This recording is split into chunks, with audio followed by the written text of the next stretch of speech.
आखिर इतने बड़े यूनिवर्स में क्या हुआ कि हमारी पृथ्वी का जन्म हुआ और इस पृथ्वी पर हम इंसान आज खुशी खुशी रहते हैं।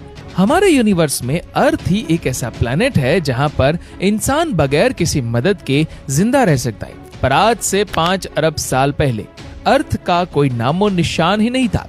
जिस जगह पर आज अर्थ और हमारा सोलर सिस्टम मौजूद है, ये मिल्की वे गैलेक्सी का किनारा है। जब हमारा प्लेनेट नहीं था तो इसकी जगह यहाँ पर एक बहुत बड़ा बादल हुआ करता था। एक ऐसा बादल जिसमें सिर्फ मिट्टी और गैसेस भरी हुई थी। आखिर इस बादल में ऐसा क्या हुआ जो ये एक प्लेनेट में बदल गया? वही प्लेनेट जहाँ आज हम रहते हैं। मिट्टी और गैसेस के इस बादल को मॉलिक्यूलर क्लाउड कहा जाता है। इस बादल में डस्ट पार्टिकल्स थे जिसमें रेत, सिलिकॉन और अलग अलग मेटल्स के जर्रात भी शामिल थे। इस बादल की पैदाइश अलग अलग डेड स्टार्स की वजह से हुई थी।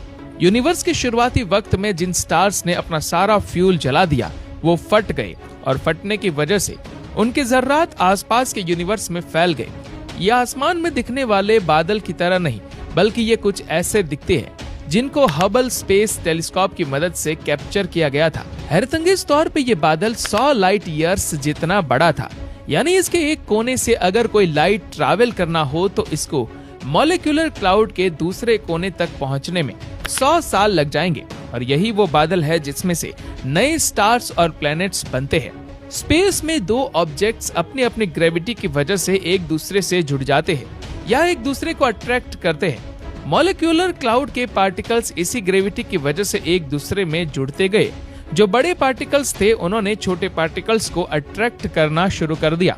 ये पार्टिकल्स बहुत तेजी से एक दूसरे में टकराने लगे और इसकी वजह से एनर्जी जनरेट हुई जिसने गोल घूमते हुए बादल के कोर को, उसके सेंटर को गर्म कर दिया।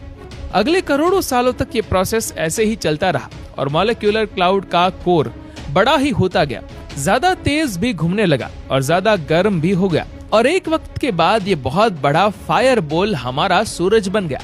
बचा हुआ मॉलिक्यूलर क्लाउड अब इसी सूरज के आसपास घूमने लगा।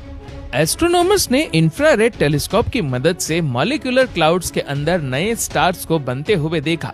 इससे यह साबित हो गया कि नए स्टार्स मॉलिक्यूलर क्लाउड्स के अंदर ही जन्म लेते हैं और बादल के बचे हुए पार्टिकल्स से बाद में प्लैनेट्स बनते हैं। करीब 4.5 अरब साल पहले मॉलिक्यूलर क्लाउड में भी इसी तरह पार्टिकल्स मिलकर एक झुंड बनाने लगे। जब इस झुंड का साइज 1 किलोमीटर तक यानी कि एक पहाड़ की साइज जितना बड़ा हो गया तो इसकी अपनी ग्रेविटी इतनी ज्यादा हो गई कि इसने आसपास के पार्टिकल्स को भी अपनी तरफ अट्रैक्ट करना शुरू कर दिया। ठीक उसी तरह जैसे वैक्यूम क्लीनर मिट्टी को अपने अंदर सक करता है। अगले 30 सालों तक